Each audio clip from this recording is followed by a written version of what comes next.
Thank you all for being here. Before we begin tonight's discussion, we wanted to reflect for a moment on the historic events of last week.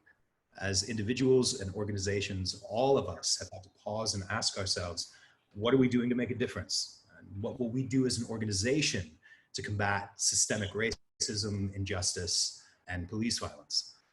Michelle Branch, our board president, is here with us, and she'll share our perspective as an organization and our commitment to Black image makers. Michelle.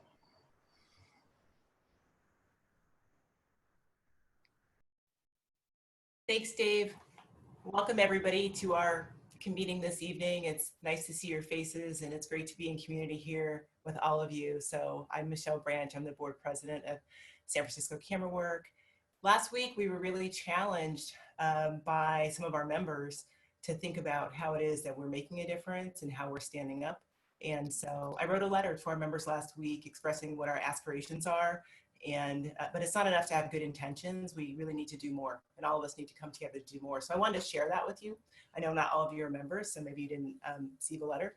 So I wanted to just read it to you. So dear SF Camera Work communities, over the last several days, many of you have sacrificed your health and safety to grieve for the unjust deaths of Ahmaud Arbery, George Floyd, and Breonna Taylor, and to protest the system that brutalizes Black people.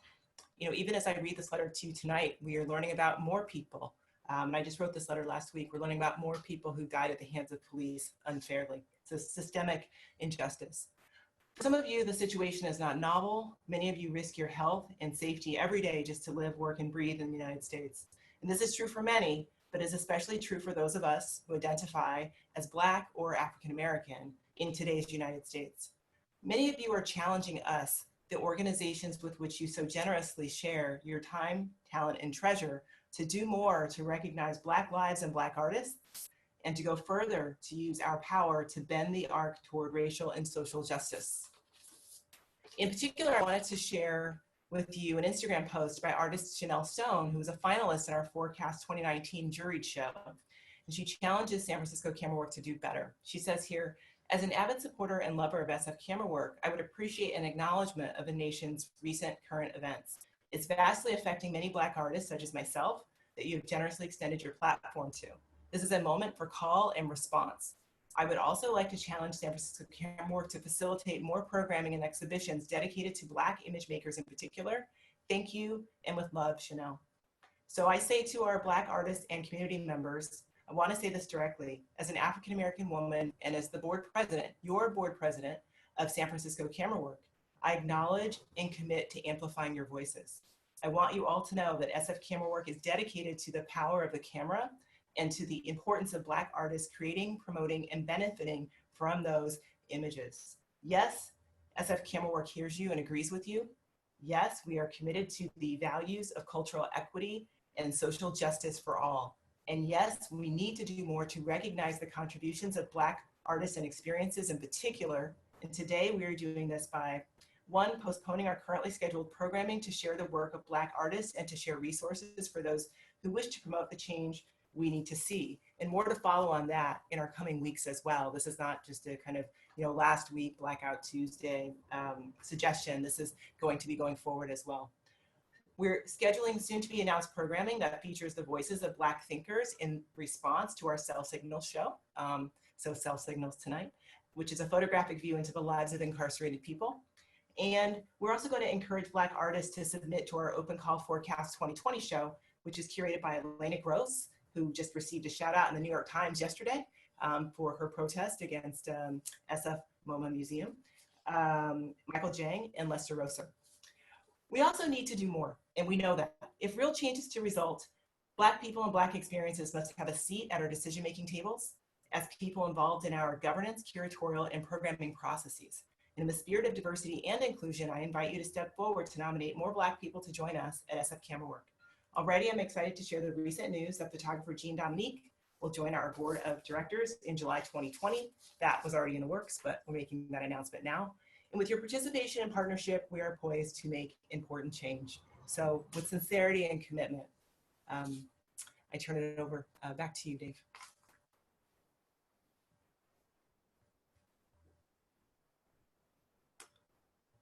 Dave, I think you might be on mute. You'd think we'd all have done this enough times to catch that. Thank you, Michelle, and thank you for your leadership. And thanks to all of you for being here to participate in this conversation with us. I should mention, my name is Dave Elving. I'm the interim director here at San Francisco Camera Work. Taking a photograph is an act of power. And how does this manifest inside a prison? This is the second in our series of talks around cell signals. And it brings together an artist, a news photographer, and a legal monitor who have made photographs in locked facilities here in California. The image makers you'll meet tonight will share the unique circumstances under which they operated a camera inside a prison. Our moderator tonight is Pete Brook. Pete is a writer, an educator, and the curator of cell signals. His work focuses on prisons, photography, and power.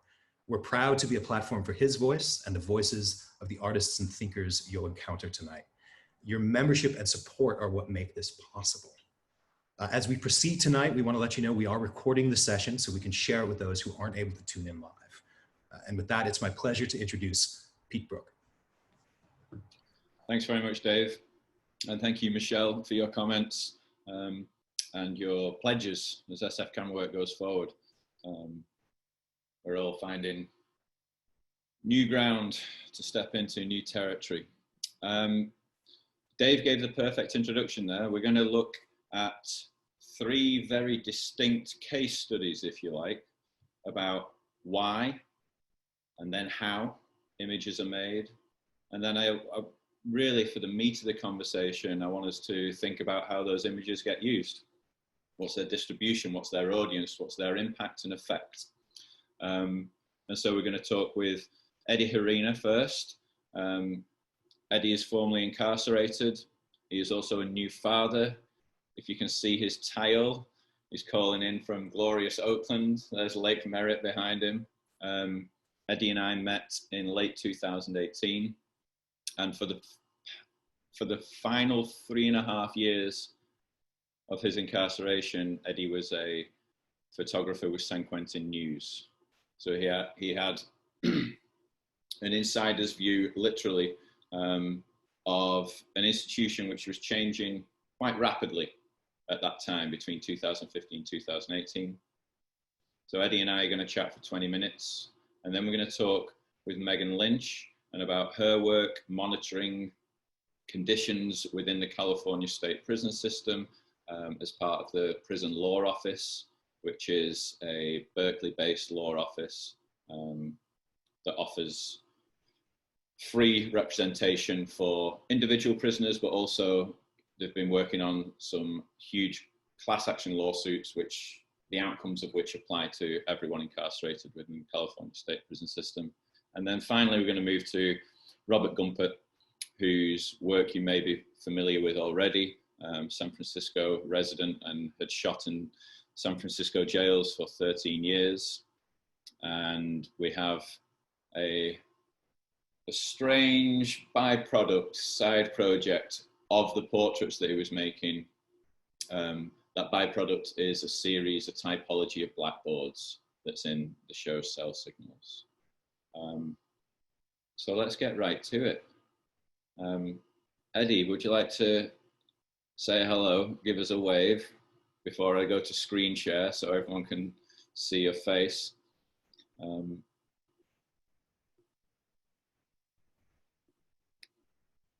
Eddie, these pictures are not in any order,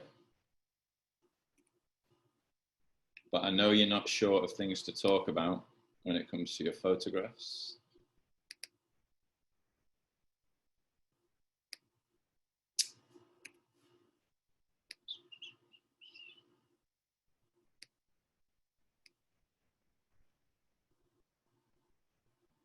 And so let us begin here.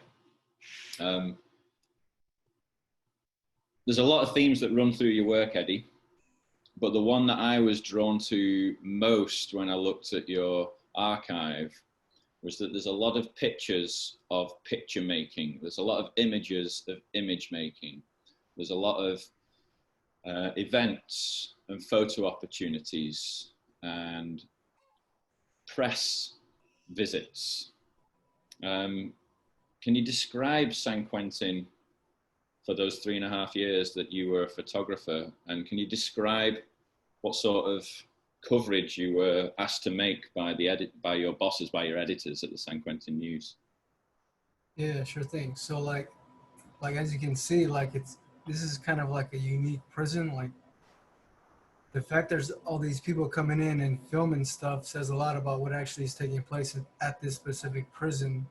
So there's like there's so many like programs that get this type of attention from the press. And my job as like the news photographer was to like capture like those moments. Like this specific picture didn't make the newspaper, but you know, it's just like Pete mentioned, it gives you insight into like this like place. Like, people have like an idea. People have their own ideas of what like prison is or what that's like. And this is just like another story of like what takes place behind these walls. Like, so can you tell us about how San Quentin maybe differed to other facilities in which you'd been? Yeah, for one, its location. It's like in the center. It's in the Bay Area, so a great place to be. Like a lot of support from the outside community come in, and if it wasn't for like that support, like none of these, like this event probably would never happen. But since there's so much like support and people wanting to come in and just like help in whatever way they can, like things like this happen. This is a day of peace. Yeah, this is the event called the Day of Peace, where basically there was a riot. Like, if you want me to tell you the history of like how this specific, there's so many events. This was like one that stemmed from a riot between two races, and a couple of guys got together and they said, "Hey, man, we should have a day where it's just like peace," and they called it the Day of Peace, and it's been happening ever since. Build bridges. Yeah. I don't know if you were aware of the work by Bruce Davison during the civil rights era, but this photograph reminds me of a very famous photograph of his on the march from Selma to Montgomery, where there's a young lad with his face painted also. We're going to get to your favorite photograph soon, Eddie, but you know this is one of my favorites. Yeah. So, well, yeah, man, this guy's a superstar. This guy's an NBA superstar for sure. What the hell is he doing in a prison? That goes to show like how involved the Bay Area is. And because San Quentin is like a part of that community, like these guys show up, you know. Is it once? So sorry, go ahead, Pete. Is it once a year when the Warriors come to play? Yeah, so this stemmed from like the San Quentin basketball program, which is in touch with members of the Golden State Warriors front office. That connection was made somehow, and like they end up like just showing up and having a basketball game with the guys on the inside, and they would bring in like, usually they bring in like their freshly drafted rookies and like whoever wanted to come. So this time, like, I believe Kevin Durant just joined the Warriors, and like he decided to come to this event. Yeah. We'll come back to this one. This also is one of my favorites. Is this during that Warriors game, or is this? Yeah. So this is like a big deal, man. It's talk about like this is like probably San Quentin's biggest like event. Like the men in there prepare for this day. Yeah. Yeah, this takes a lot of preparation, and like they have to bring out all this equipment, and it's pretty unique. It's pretty it's good. I enjoyed it, yeah, for sure. There's Draymond. Yeah, another like Golden State Warriors superstar, like just coming in, man, and fellowshipping with the fellas. Yeah. It's like, I don't know, man. It's powerful, you know, because guys like this. I mean, prisoners are probably considered the scum of society to a lot of folks, but when you have big names coming in, like showing their support, like that's a huge statement for like people like me and the rest of the incarcerated community. How did Adnan get nominated here for push-ups? Oh, so he's from the Bay Area too, man, and he's a big Warriors fan. So like he had to get like, and he was a part of the media center, so he had challenged Draymond. Well, no, there was a bet in the beginning of the game. So since the Golden State Warriors front office beat our San Quentin basketball team, this was like the bet. I think it was like 15 or 10 push-ups or something like that. So this is a lost bet on Adnan's part. Sure. Yeah. For those of you who like to connect the dots, this is Adnan Khan, who has since been released and is now the executive director of Restore Justice, who are working to correct and revisit laws in order to secure more favorable sentences and release. Yeah, he's doing great work. Yeah, he's doing great work. Here's Emil. Emil is this Emil or is this his brother? Yeah, no, that's Emil. That's my buddy. Yeah, for sure. Emil is also a wonderful advocate now upon his release. So, yeah. So I like to speak about some of those portraits. Like I know those pictures were never gonna make the newspaper, but like, you know, if you see this, like, it doesn't speak of prison. It's just a portrait. It's a great portrait of a person that could be your neighbor, you know. So I always tell us about when you're on the yard with the camera. Like, how did you get the camera? How long did you have it for? What could you photograph? What couldn't you photograph? Like, what were the rules involved? Well, the rules. Well, like So like I go on assignment to a specific event, and my job is to cover that story via the camera, right? But in between, I just like I believe that in my head, okay, I got enough shots for this story. So let me just go around. So the rule is like you can't just take pictures of anybody. I mean, like some people don't like their picture taken, so like I always ask, hey, can I take your picture? But you know, there's obviously places I can't go. Like if there's an event on the yard, I can't go up to the cell blocks and just with a camera and just start taking pictures. I basically got to be in close proximity to my direct supervisor, who is Lieutenant Robinson. But even so, man, the freedom was, it was kind of cool. I think it was kind of cool. I could wander and do stuff if I didn't wander too far. Yeah. And I've known you a while. You seem like an affable guy, but I assume sort of like your character and your likability was important in order for you to roam the yard with a camera. Oh yeah, for sure. Yeah, I think that's like a photographer's like hardest like job, right? Winning your audience. You don't want to be like some creep, right? Like no one wants to get their picture taken by someone who thinks like this guy's creepy. I'm gonna let him take my picture. So yeah, your attitude and like how you carry yourself definitely like opens doors, you know. And people were pretty approachable based on like who I was and who they see me as. And I never really caught any flack from the fellas inside. And here it is. Yep. This is the process. So is it every month or every 2 months at the San Quentin No, News? it's every month. It's a monthly publication, and of course, there's just kind of like there's a lag between like when the stories are actually written because of like the whole administration process. But yeah, it's a monthly publication. Print 30,000 each month. Distribute those newspapers to all 35 prisons in California, and those who like decided to support the San Quentin News would like donate money. We would like send them like a regular monthly issue. Right. Show our appreciation for sure. So you get 30,000 printed. They're printed in Marin County, and then San Quentin gets a couple of pallets back, and then other pallets go to all the other states. So this specific pallet is going to be distributed to like San Quentin prison. Like all these papers are going to the different cell blocks, and we always like get extra for our volunteers and visitors. Yeah. Yeah. And can you summarize what sort of like the editorial priorities are of the San Quentin News? What stories does it try to cover? So there's this narrative about, like I mentioned before, there's a narrative that people already have in their heads about prisoners, violent, rapists, whatever that is, but it's usually not positive.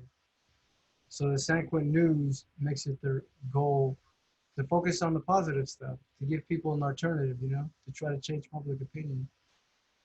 Because like, if it wasn't for this newspaper, like, no one will really know what takes place in this specific prison. But like, since San Quentin is like getting so much like support, it's starting to like spread to other institutions, and they're starting to have similar programs like San Quentin because of what they're starting to see in the newspaper.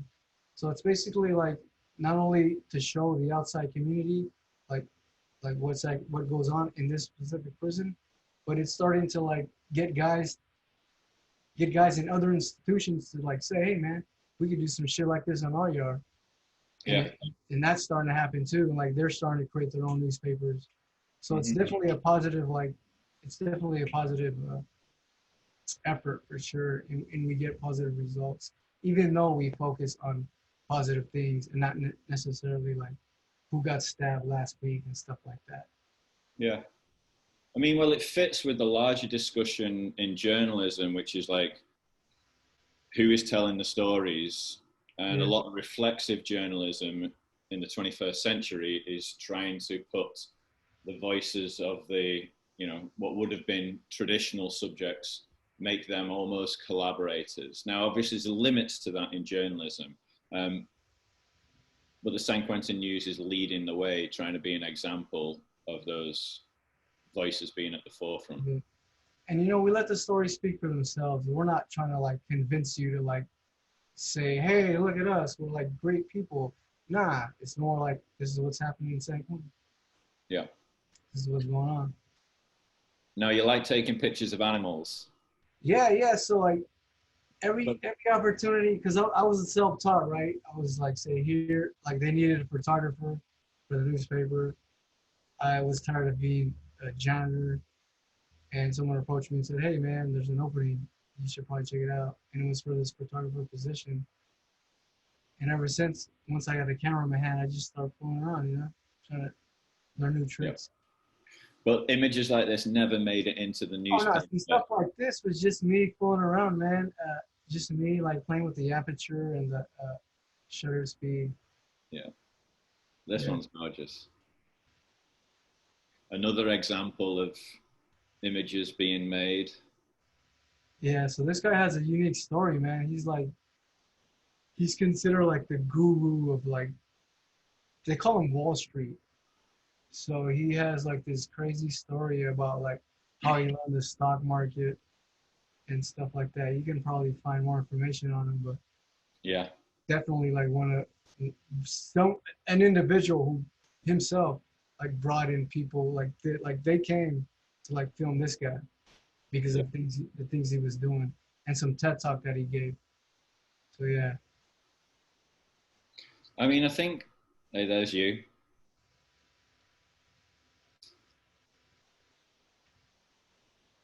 This is one of my favorite pictures. This is your favorite image. It's a wonderful image. I think what I would like to reiterate to the audience here is that sometimes these images that you're making of other image makers, there's often a tension between people who are clearly coded through their dress as being insiders and outsiders. And I've worried when I've looked at these pictures that it becomes a bit of a safari, but you're far more generous than that. You don't see the awkwardness or feel that awkwardness, do you? You're just grateful for anyone coming in and sort of like tapping their creative juices. And it's not that I don't think that either, that thought hasn't crossed my mind, because like it definitely has. But at the same time, man, like I want to show people like, hey man, like it's not just violent. It's not just violence. It's not just people like killing themselves. Like, it's actually people improving themselves, for sure. And I think that's what's missed. Like, that's why, like, we have all these fucking stupid laws, right, about prison, keeping folks, like, locked in. It's, like, crazy. So hopefully these, like, photos can, like, change that, like, speak to that. And we should say that this is a tiny, tiny selection. You have an archive of 17,000 images. Yeah. This is a quintessential news image. You covered a lot of graduations, right? Yeah, this is the Prison University Project graduation. I think this will also have to serve as our 1 minute as well, Eddie. Yeah, this is like a talent show I do every year, man. It's crazy. Like, you'd be surprised, man, what goes on in that place.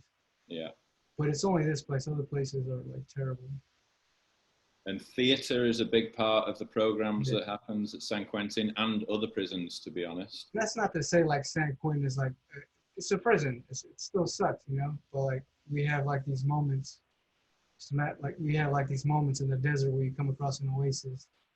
And, like, these events and stuff like that. Those are it, man. Mm.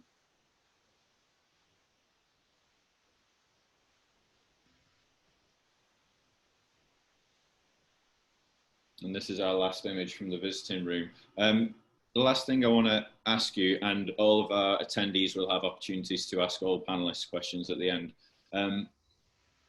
What is it that you hope your images can do? And why are they different to any other photographer's images? Is that a question for me or the audience? That's a question for you, Eddie.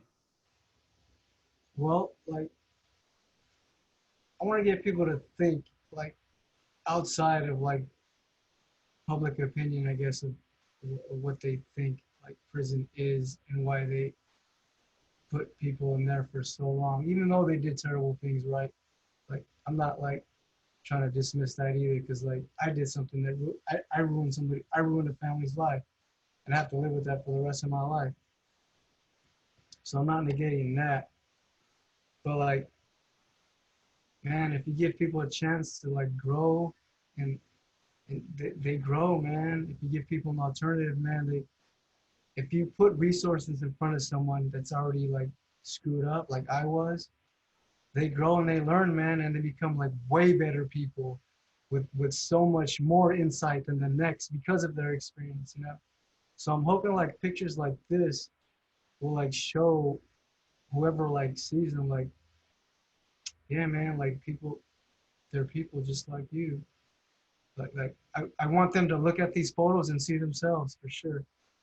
For sure.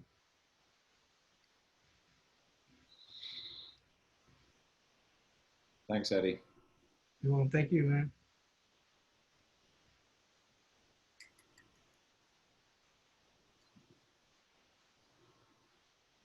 And Megan. Megan, what would you like to look at first? Would you like to look at the old pictures or the newer pictures? I think the new pictures first. That's the current reality.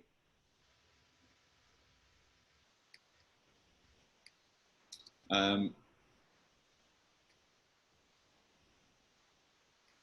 Megan, would you like to introduce yourself and your role at the Prison Law Office? Because I know it's a large team. And then we'll get into what these images are and how they're used. Absolutely. So again, my name is Megan Lynch. I'm an investigator at the Prison Law Office. I've been there for a little over 7 years now, and we have a team of investigators that work there. And the case that we actually all work on the most is the case that these pictures come from. And from this image specifically, it kind of gives you a cue as to the issues that the case has to works around, which is disability rights and making sure that people who are incarcerated and have disabilities are given the same access to programs and services as everyone else. The Prison Law Office also has several other class action lawsuits that have to do with different issues of conditions of confinement, including things like access to health care, access to mental health care, other disability rights cases, cases around the conditions in solitary confinement, So our office and our work is focused on trying to identify when prison systems are not in compliance with the constitutional requirements or with other laws that exist, such as the Americans with Disabilities Act. And the case about disabilities is where my work has been focused. And then can you tell us about these images specifically? These fell on my radar at the very end of March when your office was responding to the COVID outbreak. And of course, proximity and conditions become a big issue. Yeah, so these images, you know, one of the things I think is interesting about them is they were filed in support of an emergency motion regarding the California Department of Correction and Rehabilitation's response to the COVID outbreak. But that was not the original purpose for these images. You know, they weren't taken with that in mind. These were actually taken largely to document the conditions in communal living and congregate living settings for people with disabilities. That is a significant thing for anyone who lives in a congregate setting, but often people with disabilities have assistive devices that are used, and you can see some of those in these photos that take up space, and space is something that is in limited supply in prisons, both where people live and then also where people program and where people work. And so these photos have had multiple purposes and have had sort of a life in themselves in their intent and how they were intended to be used. So photos like this, these are some of the more recent ones from 2019. These are photos that show, in our most recent purposes, how close people live to one another, both, you know, upper and lower bunks and distance not far from one another. And I think that those photos can be very powerful when we have a prison system that many of our prisons, unlike San Quentin, are not in urban areas and not in areas where people can access. And even when people can access the prisons, they often aren't in housing units and they aren't able to see the conditions that people are living in. And that's where some of the work that we do comes in. Through the Armstrong case, which is the case about disabilities, we have access to all those areas because people with disabilities can be impacted and discriminated against in any sort of aspect of life. And so we have some pretty unique access into the prisons because we can go and observe and try to evaluate anywhere that an incarcerated person has access to, because there may be problems anywhere along that path. Do you have to announce your visits prior to arrival? And if so, how long? We do. Yeah, so we do. It depends on the case with, you know, in terms of the exact requirement for notice. Generally, we're giving at least like quarterly notice, so a couple of months notice, with the details usually provided about a week in advance. So institutions will know that there will be what we call a monitoring tour happening in advance, and then we'll send the details of, we'd like to speak to XYZ people and we intend to tour the facilities, but we don't usually actually tell them specifically where we're going to go, mostly because that's informed by what we learn once we get there and once we hear from people inside and we talk to staff. So for example, like these photos that are on the screen now, this was in a housing unit that is still in use today. People are living there. These were issues that were reported to us during interviews. And when you have issues like this with plumbing and the functioning of infrastructure, that can be very significant for people with disabilities and without. And when you consider it in the context that we're living in right now, in the midst of a global pandemic, if you don't have sinks to wash your hands, that can be very significant. But again, that was not actually the original purpose of these photos, was to show how it can impact people with disabilities. Right. I have a cheeky question. Do any of you or your colleagues get a formal training in photography? And are you taking pictures with your personal phone, or do you have a camera that belongs to the prison law office? So that's actually a great question, because these are photos that are directed by prison law office staff. So we are not allowed to touch the camera. So we are not allowed to bring in cameras ourselves. There have been circumstances, I think, in the past where we have gotten special permission to do so. But as we've made it a part of our standard sort of practice and standard requests, we are not allowed to bring in technology, just like most people are not allowed to bring in technology into prisons. And so we direct prison staff to take the photographs that we want to take. We review them in real time, have them take another one if it didn't document what we wanted it to document in the way that we wanted it done. But yeah, so we actually we do not touch the camera in this process. I had perhaps foolishly assumed that it was you and your team who was operating the camera. It's a very reasonable assumption. Yeah, it adds another layer to know that it's a staffer with the CDCR doing this. Yeah. And then, can you update us on your emergency motion from late March and what's been happening since, and give the attendees here an overview about, give California a grade on how it is doing or not doing with regard COVID and protecting people and maybe even releasing people? Yeah, I would give it a pretty low, if not failing grade, in my opinion. I mean, I will fully acknowledge that I have a biased opinion. I work for an office that represents the people inside. They are my clients. They are the people that I am advocating for. And in my experience thus far, you know, we've learned a lot through that emergency motion and other motions that have followed it. And there's a lot of discussion that happens frequently.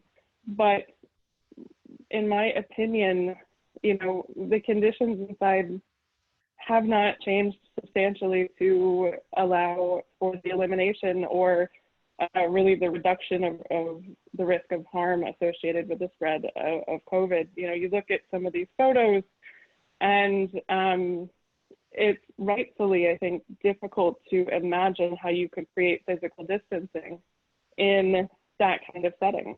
That's not to say that the CDCR has not taken steps and tried certain things, but in my opinion, many of those efforts have failed and have not been significant enough. And, you know, I'm always personally coming at it from the disability perspective. And in my experience, you know, actually just today, I did several interviews with people incarcerated at CIM.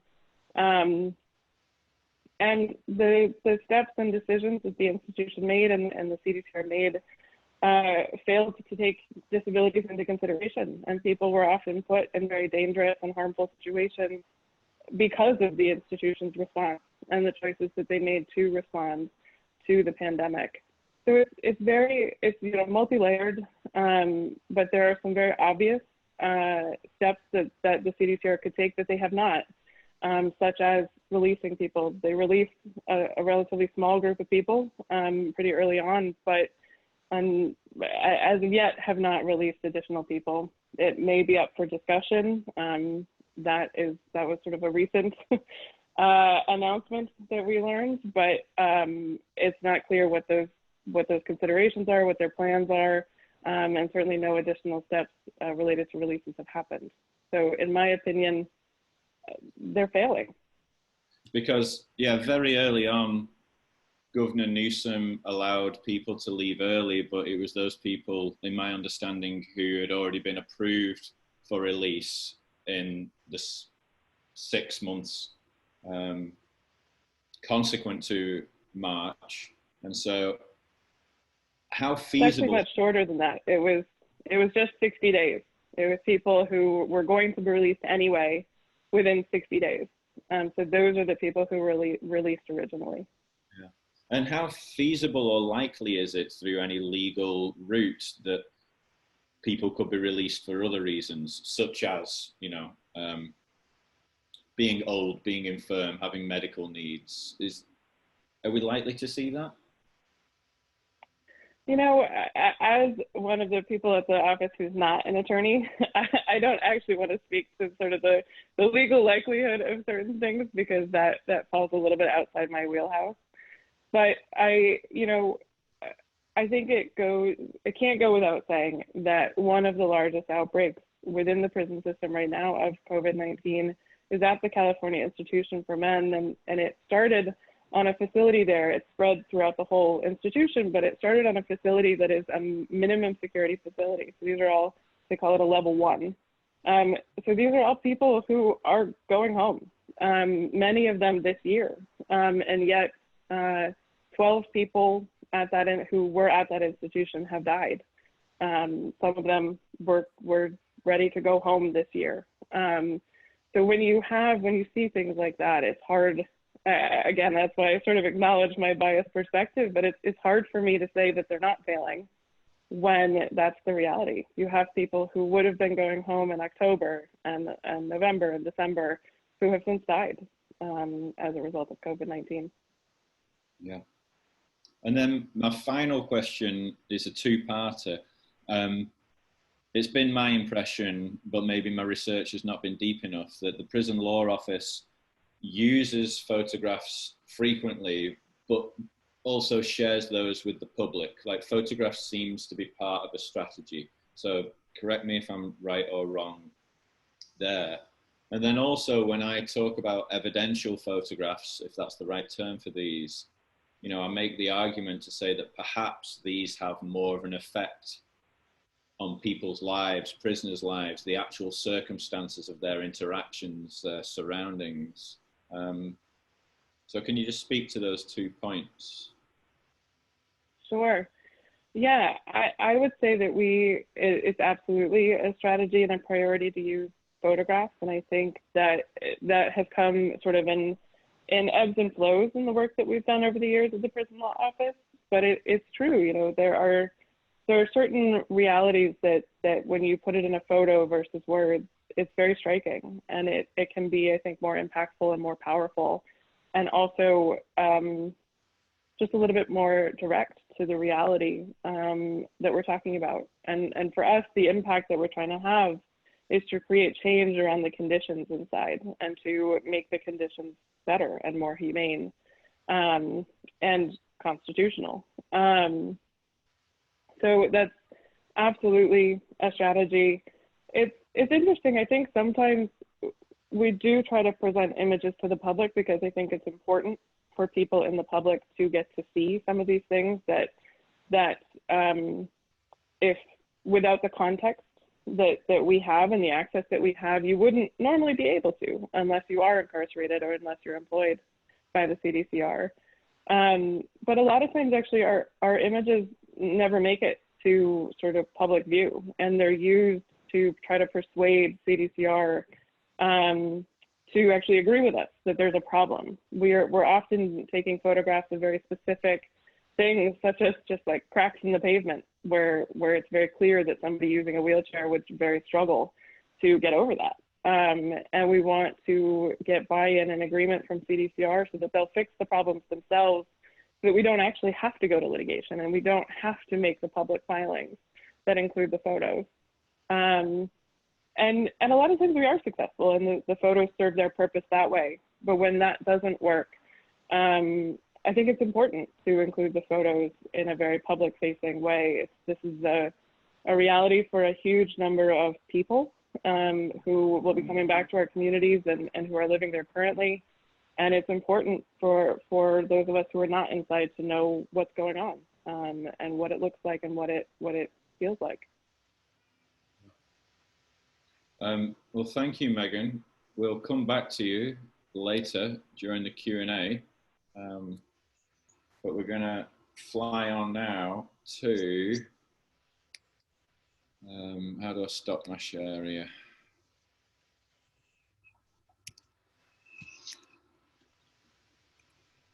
We're we're going to move on to Bob.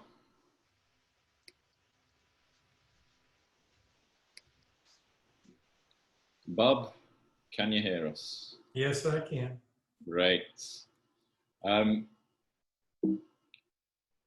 So Bob, like I warned you, I wanted to give the attendees some context for your photographs of blackboards so that they know how and why they were made. And the context is that Bob photographed for 13 and a half years in many different San Francisco County jails.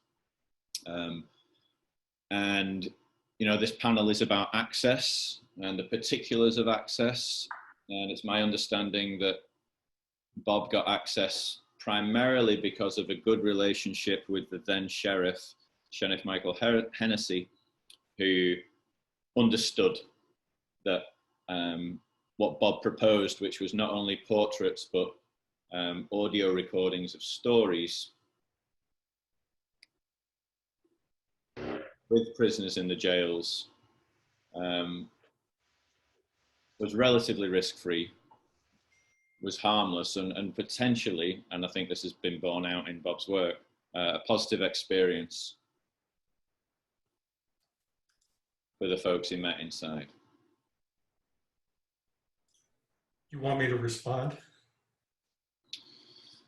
Tell us why you did this project. Because if you don't mind me saying, Bob, you're not a young fella. You know, this wasn't something you picked up early in your career. You've been photographing. I was young once. Well, you've been photographing since the 70s, but you took this up in the age of the internet, didn't you? No, I took this up. I started in 94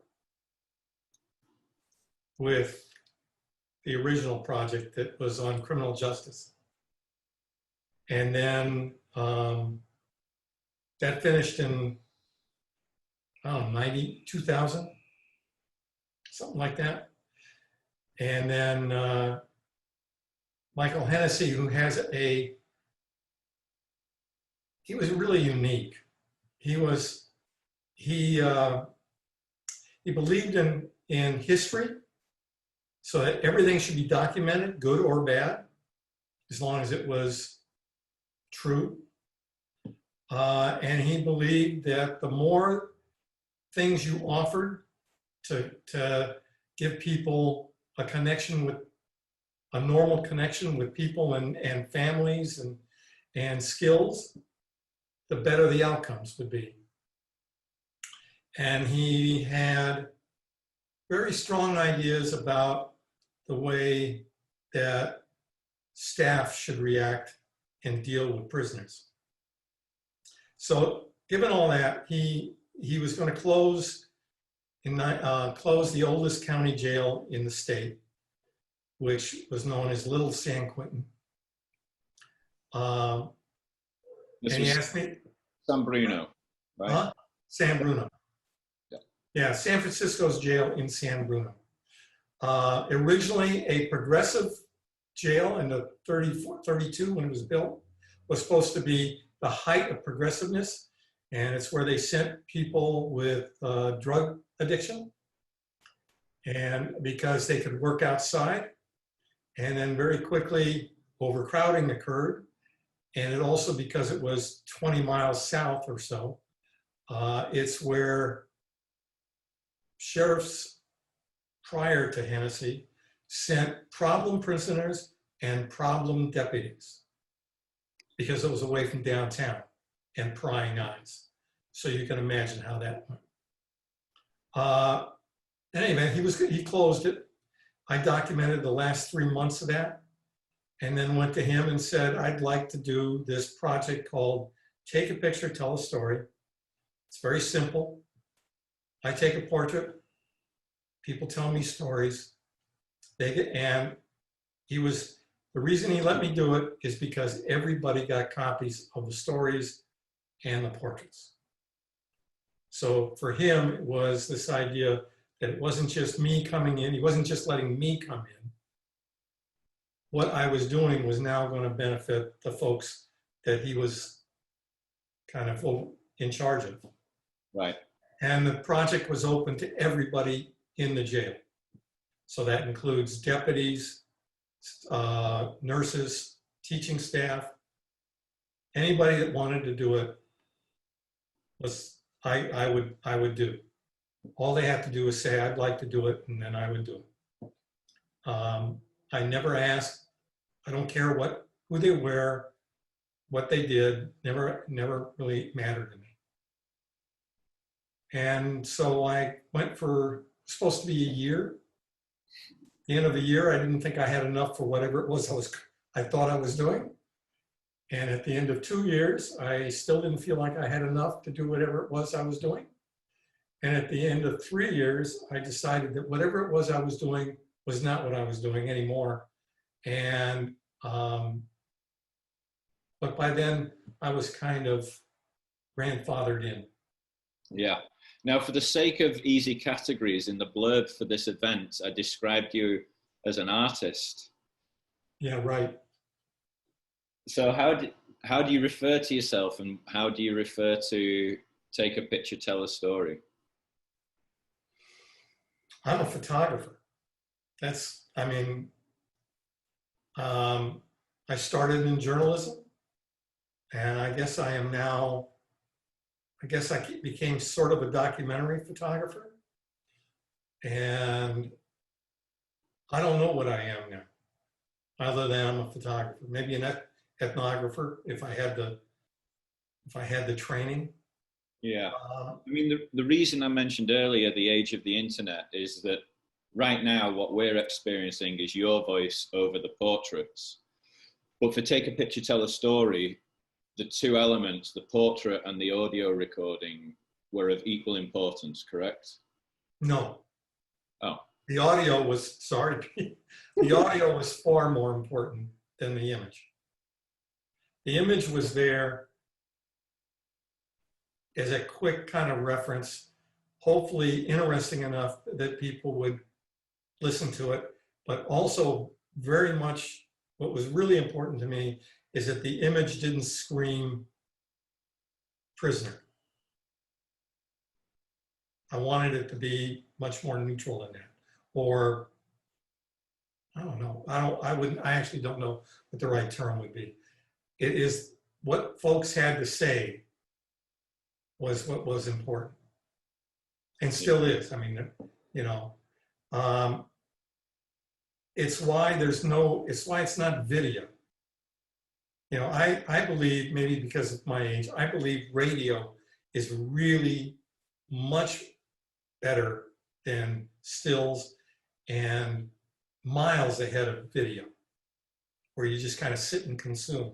So the site, Take a Picture, Tell a Story, looks like that because it's really meant to be radio with a still image.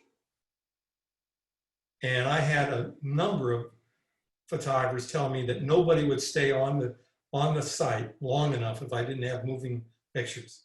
And I, you know, when I was taking a look and seeing how long people stayed, that just wasn't true. People stayed.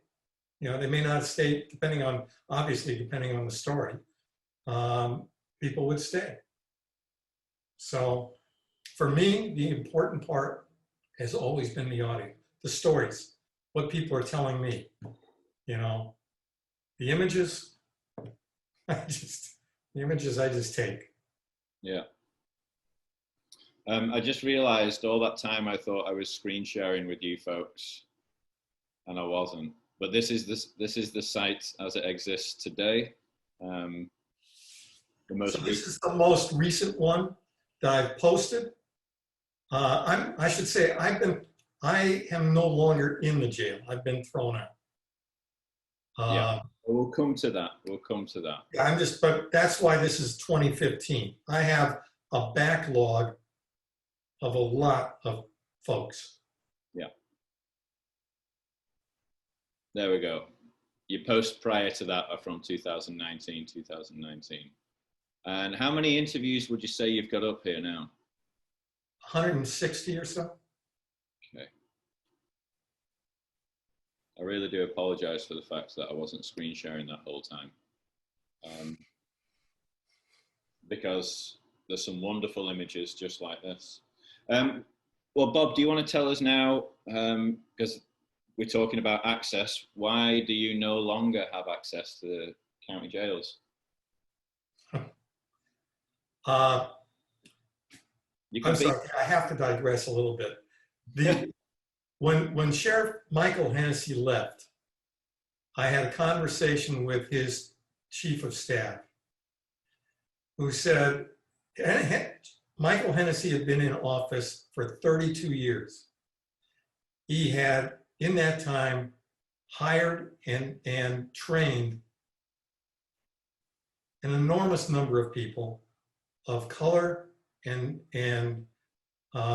varying sexual preferences, women, men. They had moved into positions of authority. And in many cases, especially in the beginning, he had hired people that never thought they would work in law enforcement because law enforcement wasn't ever going to hire them because they were the wrong color, they were the wrong sexual preference, they had the wrong politics. And so he was in office for 32 years, and as they began to transition out, his chief of staff said to me that what startled him the most now that they were leaving was how intransient institutional memory was. And what he meant was they had spent 32 years working really hard to develop a certain way of relating and business practice, basically, in the jail. And in the last couple of years of his office, and now on to now, it is now basically your normal progressive jail. I mean, it's San Francisco, so. And so what that meant was my time in the jail went from I could go anywhere at any time, meaning all 4 or 5 facilities, and went from that to you can't go here, you can't go there, you can't photograph in the living space, you can't photograph groups, can't photograph anybody with their shirt off, and then these things kind of progressed, and then eventually I got thrown out in 2012 because they said I was glorifying the thug life, and not my words, theirs, and the gang violence. So I was showing gang signs. I never asked people if they were throwing signs or not. I don't really care whether they were. That's not my pictures are for them. So they made a rule that since they didn't want that, they said, if those come in, you're gone. So then, but the problem was that gang signs are very floating, or in the eye of the beholder. So I would hand photos out, and then some deputy would come along and say, that's a gang sign. So I was then removed. At that point, I came up with the idea that, okay, I will show the pictures to the watch commander at the beginning of each shift. The watch commander signs it, then it's okay. And because it's a uniformed force, nobody is going to question the watch commander, even if they think it's a gang sign. And I adhered to that. This is, I'm sorry, a short version of this. I adhered to that until December of last year, when one of the personnel changed and reported to the sheriff that I had violated the agreement. How this person knew, which I didn't, but how this person knew is beyond me, because I'd only been in one jail at that point for a couple of years. I never failed to give the photos to the watch commander, and I didn't hand out ones that weren't signed. So it almost seems like, as lucky as you were to get in because of your relationship with Sheriff Hennessy, the end was almost as random. Like, there'd been some curtailing. No, the end wasn't random at all. They'd been trying for about 6 years to get rid Let's of it. say arbitrary. It was arbitrary, and it was unilaterally agreed that you would no longer be. It was a point at which somebody that took an active dislike to what I did got in a position to be able to piss in the sheriff's ear, and the sheriff was on the way out and wasn't going to look at it at all. That's a very nice way of putting it. Well, I mean, I suppose that takes us to the body of work that's in cell signals, right? And we should celebrate that it gives you another opportunity to talk about the culture inside the jails. And I'll explain that Bob and I went round in circles for many, many weeks, it seems, on what the title of this series would be. And we landed with "Sin is the problem, sin is the blame," as that's a quote taken from one of the blackboards, or here, an excuse for a blackboard, a space where a blackboard once was. And this is an upgrade. Yeah, this is a relative. Don't make it sound like that's a downgrade. That's an upgrade. Yeah, so I put this one first because it explains the title, but I think this picture was made in 2018. You started snapping this room as early as 2014. It's a room I used to photograph in. Yeah. And why did you photograph the blackboards? I needed to test the camera every time I went in. You know, I wanted to see if the exposure was working, if the focus was working. And because I was doing that, I began to notice, this is the conference room. One of the reasons I left this room is because I could never figure out when they were bringing the religious folks in. And the pecking order is the religious folks always got it. And so I would have to move, and I'd have to move across the way. And that was just a pain in the ass. So I moved to these smaller rooms, interview rooms. But I'd come back in here, and this is where they would do it. And every so often, they would leave the blackboard unwiped. And so all these things, all these sayings, and how to be a good person were up on the board. And I began to photograph it. Primarily, not, you know, it wasn't until you started talking about it that I began to get kind of pulled back so they were at least semi-coherent compositionally. But what I was interested in was what they had to say, because I think it's worthless shit. Say what you really think. You know, I mean, they used to serve pizza. I think they took the pizza away. I mean, I think to a large extent, people came in to this, at least in some cases, people came into these meetings for the same reason that many people came to see me. You know, it was a safe place, away from all the yelling and screaming that goes on down the line. And it was quiet, you know, and they got something. Like Eddie said, like, if you give someone attention or you give them resources, in most cases they'll respond. You know, Or an escape.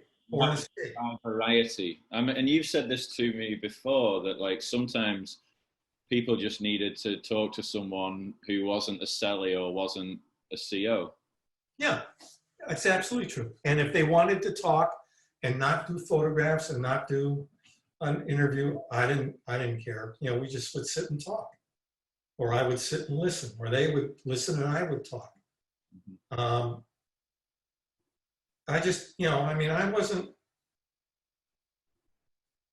didn't, you know, once the 3 years was up and I had developed the idea that it was nice that the site was there, and it did what, it gave me a place to use the photos and at least have a tacit nod towards this idea that there was a place people could go and hear human beings talk about their lives and then get surprised that it sounded so much like, here was a prisoner that sounded just like them.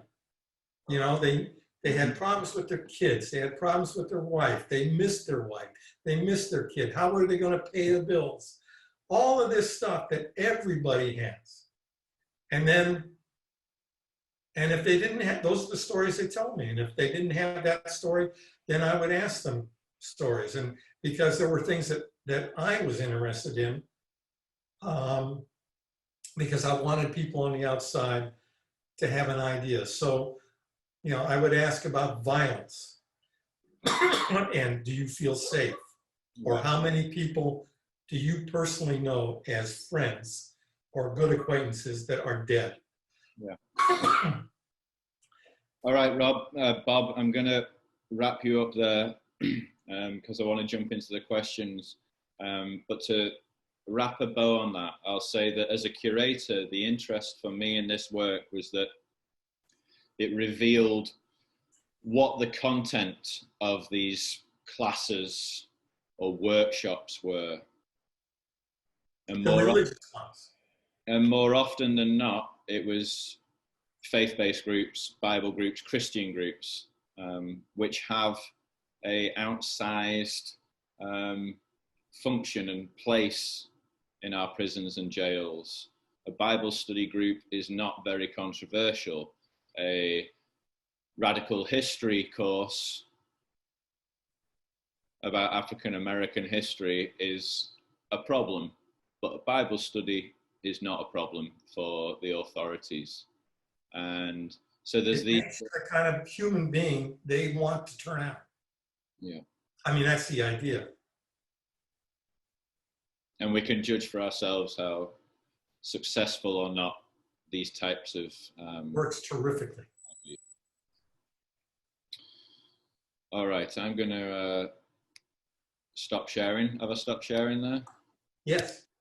Great. And we'll open it up for questions. Thank you for your patience. I went 5 minutes over there, but we have a good 20 minutes now to open up for the room. How do you want to do it, Dave? Christina, have you been taking questions during the session? We have one question in here from Jackie, and it was a question that she posed earlier on during Eddie's presentation. And the question was, what kinds of stories is Eddie interested in photographing now? And also I encourage everyone to pose their questions in the Zoom group chat.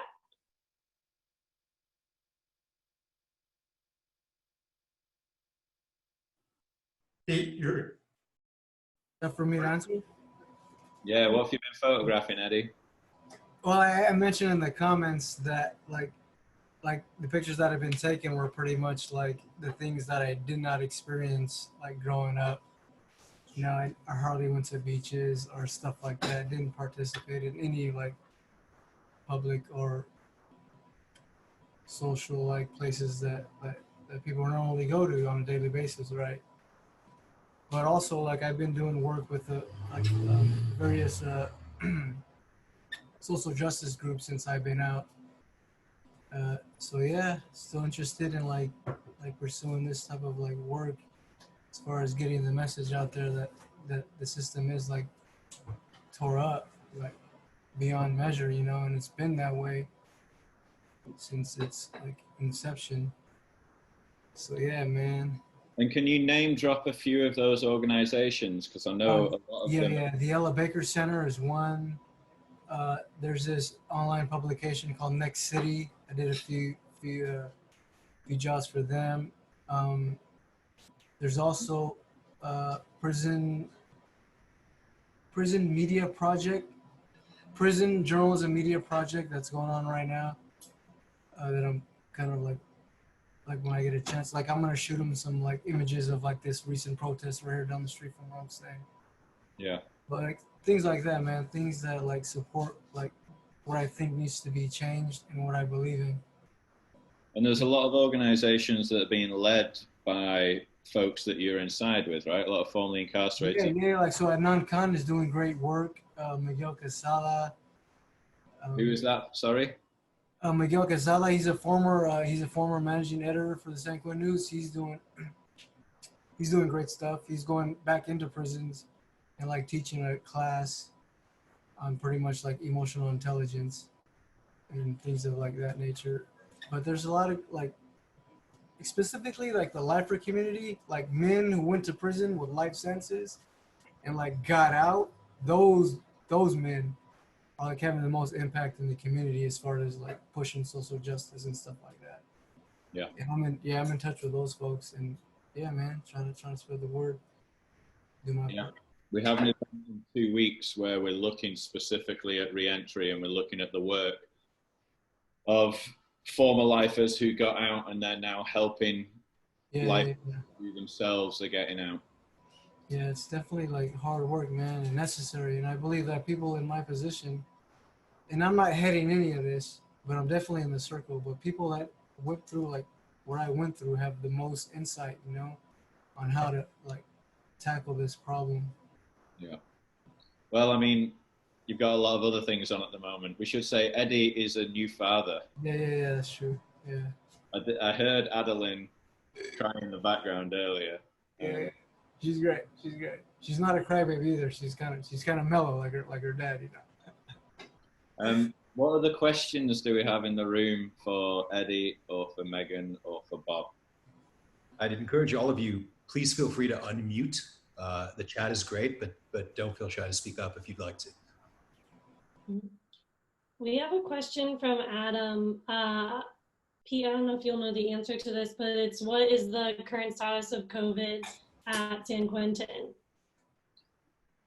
From the top of my head of headlines and actually Adnan Khan's Twitter, COVID seemed to be under control. Like there weren't that many cases relative to case transmission outside. But then recently there were transfers from Chino, I think from California Institute for Men, maybe a different part of that prison because I know there's different security levels. And since that transfer, which happened only last week or the week before, the number of incidences in San Quentin has gone up. But of course, San Quentin is one of only 30, I would say 33 state prisons. Some people say 32, I think Eddie said 35. And so it's going to differ facility to facility. The prisons in California with the highest incidence of cases and deaths are actually two federal facilities, one in Lompoc and one on Terminal Island in Southern California. And so if it takes a hold, it spreads quickly. So yeah, it's still developing, but the rate where outside the curve has been flattened, the rate, in my understanding, in the past few weeks has been increasing within the California prison system.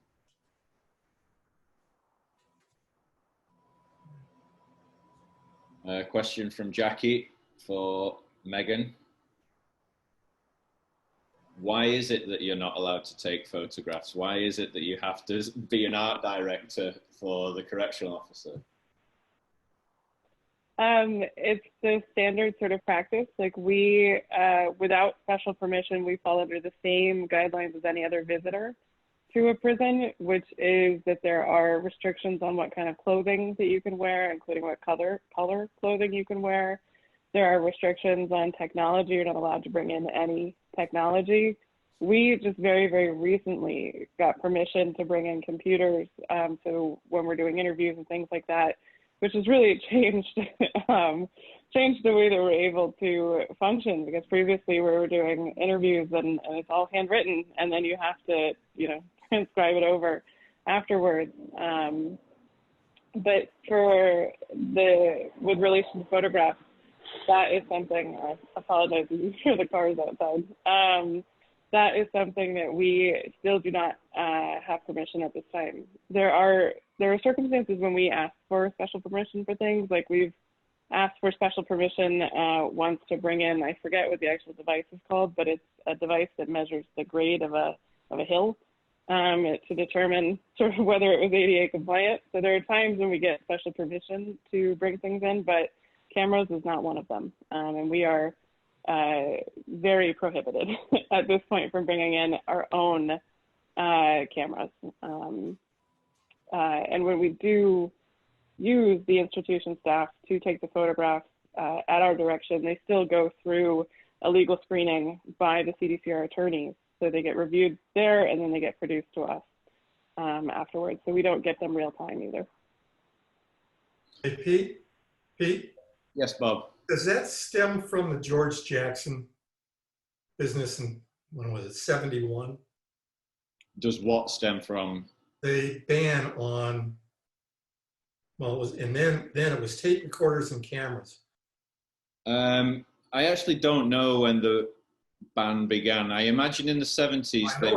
I know it began then. Well, I mean, his attorney carried in a gun, so yeah, they probably wanted to tighten up security at that point.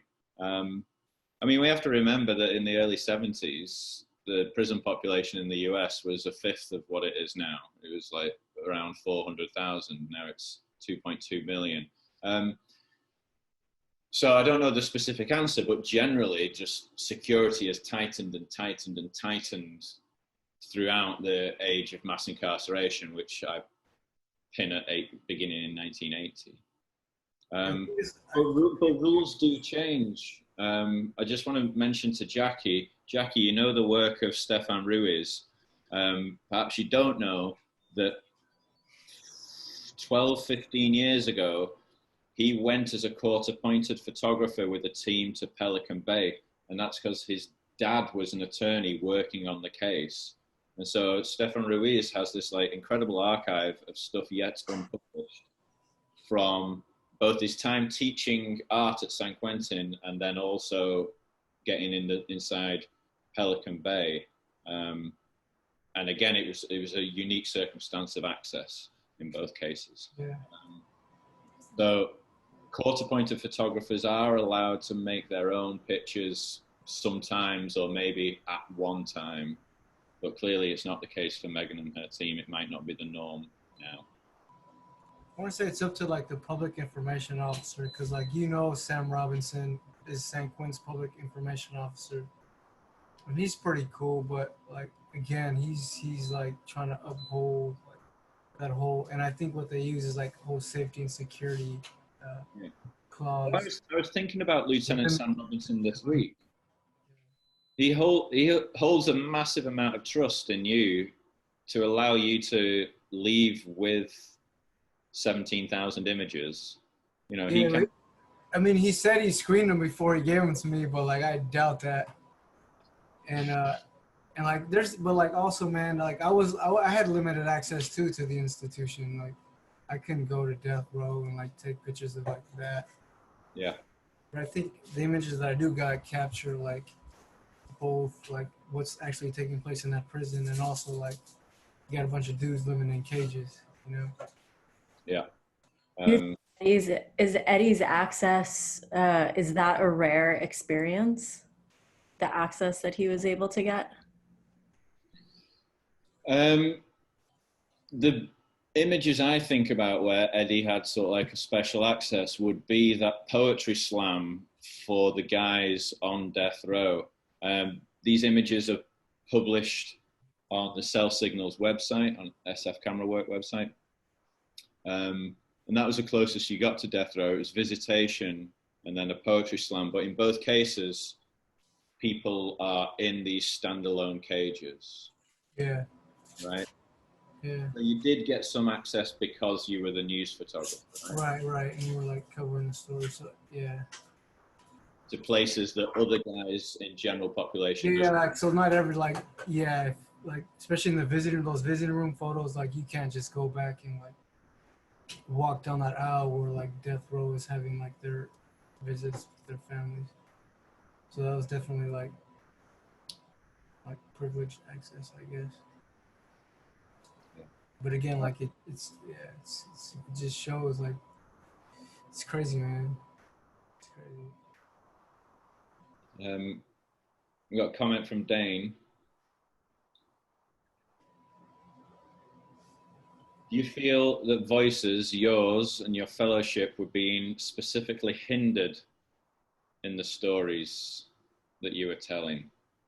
And I think that relates to the overall editorial objectives of the San Quentin News. They sent you to cover particularly positive and redemptive stories, right? Yeah, for me, yeah. And then where you could, you would faff around with a camera in between. Right. I could have shot this like riot that was taking place during like one of these like video shootings for that documentary that came out called Cue Ball. They captured that and like and it's on that documentary, so the administration let that go. Or you chose not to photograph. But I didn't take a picture of that, right? Because I had the camera in my hand. I just felt like if I did take those pictures, we probably wouldn't have got them anyway. So yeah. I didn't take the shots. And you were probably sat on the floor at the time.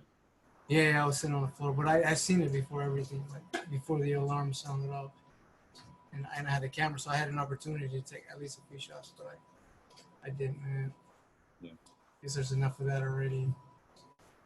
And then we have a comment from Fiona saying that, Bob, can you tell us about your process? I mean, I think you're an affable guy, but how do you connect with your subjects? Persistence. I think you said it earlier, there's no shortage of volunteers, right? There was, yeah, I mean, as it goes on, as the word gets out that my word was good, then there became no shortage of volunteers. And I wasn't requiring anything, you know, I mean, it's, you know, you come in, you sit down. If you want to tell me a story, you tell me a story. If you don't, you have to answer my questions. And then we take pictures. And the only ironclad rule I had was it's an exchange. You don't tell me stories, I don't take your picture. Very simple. And then I want to sort of like contrast that with Megan's experience. Megan, what sort of interactions do you have with the men and women inside California prisons when you're in there as a legal team? Are you basically invisible, or is it the biggest action of the day? I would say it's the biggest action of the day by far. You know, you hear people who are walking across the yard, the suits are here, the suits are here. And there's often questions of who are you? And there's a lot of, are you Coleman? Are you Plata? Are you Armstrong? And people really want to know why we're there, what we're there for. And I think there's a lot of reasons for that. But we have quite a bit of access to people who are incarcerated because they are our clients. So we have a legal responsibility to them, and we also have rights to access them. And that's actually been an interesting sort of question and challenge during the time of COVID, has been what that means and what that looks like. It's very different. Particularly, we're based in the Bay Area, and so even if we wanted to, in some contexts, we're not allowed to travel and to go. And but for us, when I think about the pictures and the way that we use the images, all of that, you know, you can call me sort of the art director behind those images because I told the staff member what to do. But all of that is actually directed by the people inside and by the people who are living there, because they're reporting to us what the concerns are and where the problems are, and then we try to document them. And it was really interesting to hear Eddie talk about how, you know, some of his images in the work of the San Quentin News is to show the humanity of people. And I often sort of think of the same thing, even though we're photographing the opposite. We're trying to photograph what is wrong and what is taking away people's humanity and what is dehumanizing in the system, all the while trying to recognize people's humanity and make the conditions better and make the conditions more humane. So it's it's been a very interesting conversation for me to be a part of and see images and photos that I think are all used for the same purpose, the sort of big picture purpose, even if through very different lens and means. Yeah. Thank you, Megan. We're getting close to time. I have one question which is for all three of you really to close out on. There was an op-ed piece written last year, and the argument in it was that given that we are all taxpayers and given that we pay for the prisons and the jails, should the public, any member of the public, you, I, anyone, have a reasonable expectation to visit and see with their own eyes what's going on? Because what I've found consistently is that people who visited prison for the first time walk out of there, and that's sort of like the biggest amount of change that they're going to have in their own head about what they think or thought prison was. So I'm not advocating that everyone should be able to willy-nilly visit prisons, but it also seems like a reasonable suggestion. If they've got nothing to hide, then maybe they should welcome everyone. Eddie, Bob, Megan, what do you think about sort of like a sea change where members of the public could, if they wanted, choose to visit a prison? My initial response would be, get real. I mean, they're going to conduct, they already do that. They conduct guided tours. They conduct guided tours of San They're Quentin. not going to let the public willy-nilly wander around. I mean, they wouldn't even let Eddie wander around. And so depending on, and Megan can't wander around, and she got the force of the law behind her. So the public would go in, take a look around, be scared out of their wits because they're not going to know what to expect. People who are inclined to think this is terrible are going to think it's terrible. And the other ones are going to think, gee, you know, I don't ever want them coming out. All right. You know, the system's got to change. The way it's done's got to change. But, I mean, how are you going to operate that? Eddie, Megan? I was going to say, I don't disagree that it's a challenging ask based on the current systems and just with my experience with them.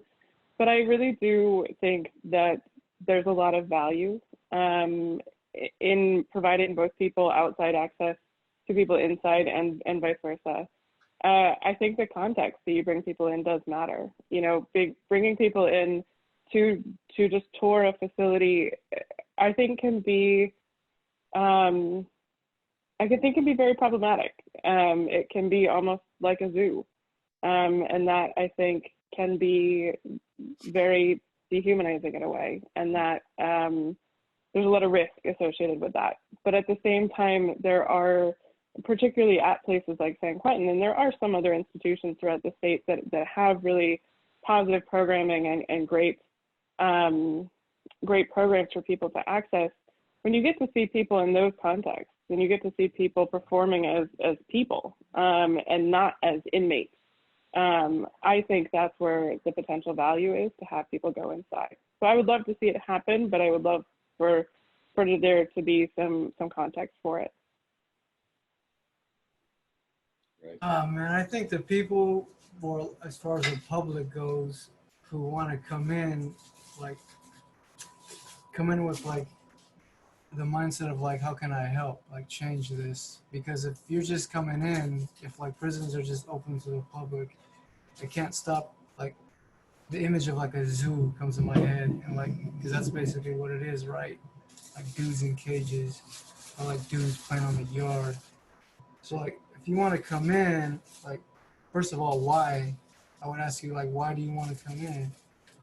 Or like, if you do, like, you already, like, I mean, I think people got a general understanding of what prison is, what that looks like, you know, from like movies. I mean, I think movies do a good job of capturing like people in cages, right? So like, if you want to come in, like, don't just come in and like, I mean, we're not animals, right? Like, come in and like do some change or something.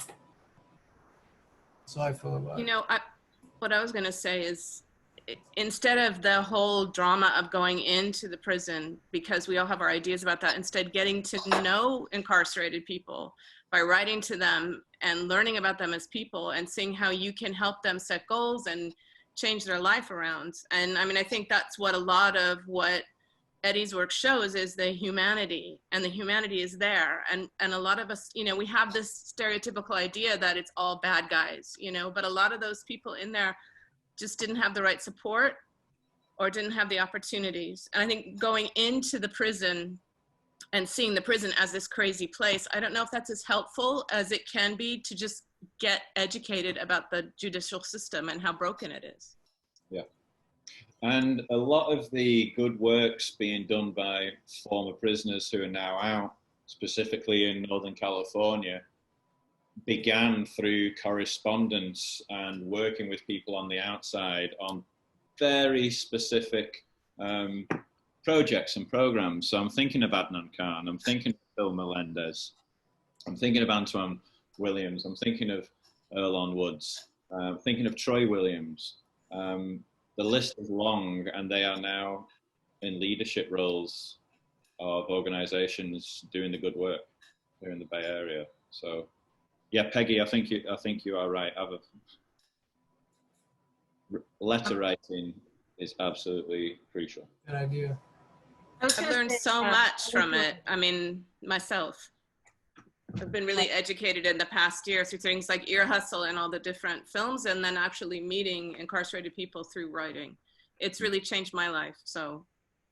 On that note, we are a little bit over time, so I want to wrap it up. But as far as meeting people and engaging, I think that's part of the motivation behind these panels that we're putting together. So Eddie, thank you for being here. Bob, thank you for being here. Yeah. Your insight. I also want to give a thanks to Christina Graber, without whom these programs would not come together. Thank you, Michelle, for sharing your and letter and point of view with us. So to wrap it up, though, I just want to say, again, thank you for coming. Please join us again on June 24th. We will have our third panel discussion involving Cell Signals artist and KQED journalist Pendarvis Harshaw, alongside with Keith Watley of Uncommon Law, and two returning citizens who feature in Harshaw's work about re-entry into society after serving a life sentence. So we'll be announcing more details about this via email, and it will be on our website shortly. And along those lines, as ever, we rely on your support. If you're not a member yet, we would love to have you. If you are a member, thank you. You're making this possible. And please consider making a donation if you're a member. You'll find links for both of these on our website, which hopefully you're already familiar with at sfcamerawork.org. And with that, thanks again to everybody for being here. And we'll say goodnight, and hopefully we'll see you again on June 24th. Thank you all. And I know we can't hear it, but applause to everybody. Thank you, everybody. Thank you.